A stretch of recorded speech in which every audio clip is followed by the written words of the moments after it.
so here's the deal. This was supposed to be a zucchini plant. It's a baby zucchini, right?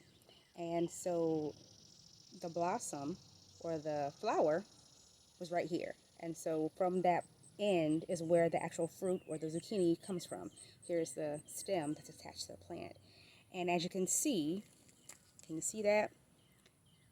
The rotting of this fruit from the plant started at the tip where the blossom is. So this is called blossom end rot. The reason why this is important to take note of is because once it starts, you can't stop it on the individual fruit. Okay, this is caused by a lack of calcium in the soil. So it's not either it's in the soil or not readily available to be uptaken by the plant, or there's just not enough calcium in your soil at all. So a lot of things can cause this. This could be from underwatering.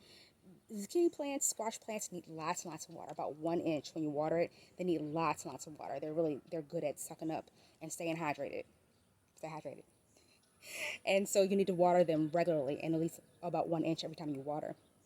It can also be caused by a overabundance of fertilizers. So if you are over fertilizing or adding a little bit too much fertilizer to your garden, this can also happen, because what that does is you increase the nitrogen so much in other fertilizing agents as well. But nitrogen is usually the culprit here.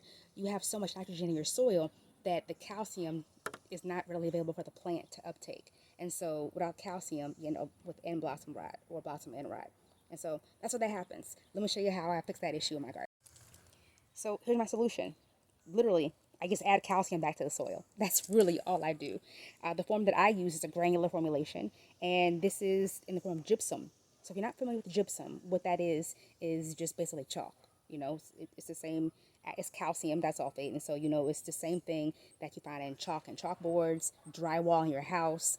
Simple, very simple, readily available, but I use it in the form of gypsum. And so this one is specifically formulated to be used in gardens. Now I'm using the granular form just because that's just what I saw and I grabbed it. Doesn't matter. It's also in liquid form as well. You can get calcium in liquid form. Spray it, and that's usually a foliar application. What that means is you spray it on your leaves instead of in the soil. I just wanted to go back into the soil so the plants can do what they want with it. If they need it, they take it up. If they don't need it, it kind of stays there until they're ready.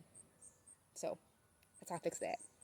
And that was a quick STEM lesson in gardening. Look at that. See? Science is everywhere. Okay, so you're probably wondering, well, but does it work though? Let me show you. Don't mind the city sounds in the background.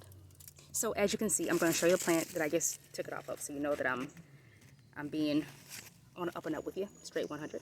All right, so in the same box, right? I've had the same issue before with another plant in the same box. And so I have a yellow squash in here also. And so here's one of my yellow squashes.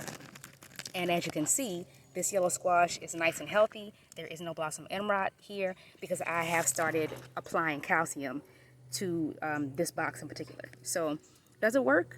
Yeah,